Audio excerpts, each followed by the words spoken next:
e nunca absoluta. Então, com base nisso, nós podemos dizer que se um pai proíbe um filho de ir à igreja, esse pai não deve ser obedecido, né? Nem tampouco o marido que proíbe a esposa também de ir para a igreja. Naturalmente, não com desafio, discussões ou gritarias, mas com astúcia, sempre fazendo a vontade de Deus. É assim que deve acontecer nesse momento, né? Nessa questão da desobediência. Nós temos o exemplo de Sifrá e Puá. Essas eram duas mulheres, elas eram parteiras, lá em Êxodo, capítulo 1, versículo 15 ao 17, e depois do 21 ao 22, mostra a ação dessas mulheres. Elas desobedeceram às ordens que o rei Faraó tinha dado a elas para matar as crianças, e por isso essas mulheres, elas foram recompensadas. Por que elas foram recompensadas? Elas não mataram ali as crianças, conforme a ordem do rei Faraó, e Deus abriu a malha daquelas mulheres também, e elas também puderam gerar filhos e filhas, né? Então, é o primeiro exemplo aqui de alguém que é desobediente, porém submisso. Submisso a quem? À vontade de Deus, né? Nós temos um segundo caso, que é o caso da prostituta Raabe. A Bíblia fala que ela cometeu alta traição contra o seu país, lá em Hebreus 11, capítulo 11, versículo 3. Além disso, o que ela fez? Ela mentiu para proteger aqueles espias. Mas tudo isso que ela fez, por conta de tudo isso que ela fez, essa mulher ela foi honrada por Deus. E ela entrou para a genealogia do nosso Senhor Jesus. Isso mesmo. Ela desobedeceu, mas foi submissa também. E o Senhor a abençoou. Nós temos também o caso de Samuel. Olha só, Samuel era profeta, foi ele que ungiu Saul rei. E passado algum tempo, o Senhor usou o próprio profeta Samuel para tirar Saul, para dar a mensagem que o reino dele estava acabado. E ele foi enviado por Deus para ungir um outro rei no lugar dele. Se você olhar lá no livro de 1 Samuel, capítulo 16, versículo 1 e 2, você vai ver o que eu estou falando. E essa atitude de Samuel, ela poderia ser vista por Saul como um crime de Estado, um crime contra o rei. Ele poderia ter morrido por isso. Ele poderia ter sido julgado, condenado e morto por conta disso.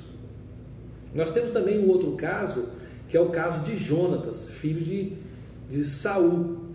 O que aconteceu? Saul, ele ordenou que Jonatas matasse a Davi.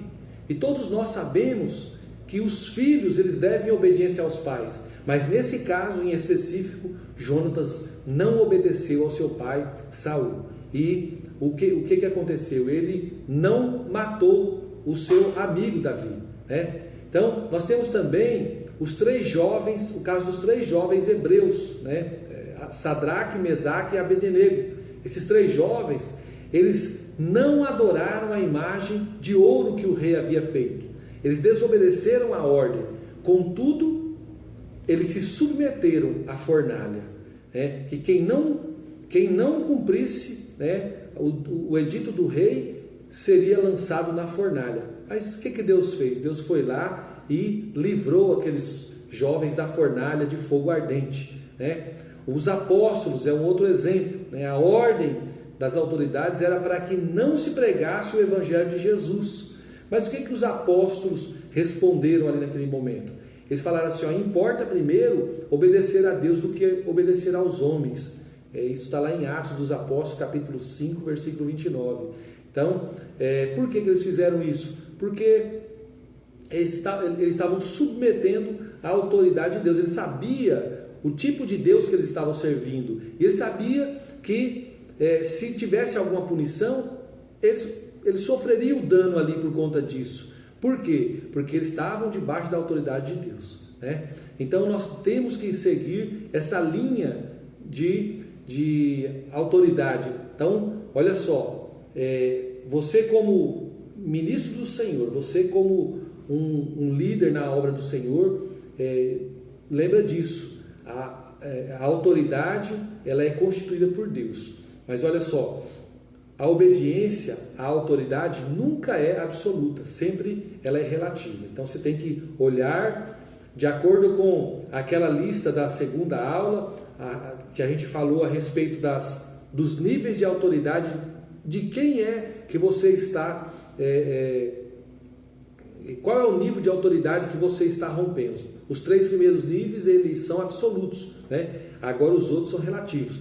E você também deve estar ciente disso e estar desenvolvendo tudo isso que você tem aprendido aí na sua vida, no seu ministério, onde você está passando. Deus te abençoe em Cristo Jesus, que o Espírito Santo continue falando no seu coração, e no nosso próximo encontro aí nós vamos estar tratando aí de outro tema, né, dentro dessa questão de autoridade e submissão. Na próxima aula nós vamos falar sobre como distinguir os líderes consagrados na obra do Senhor. Quero explorar isso com você, né? Eu queria pedir para você que você compartilhasse aí na sua rede de amigos essa aula, né? O nosso link aí, para que outras pessoas também possam ser abençoadas pelo Senhor.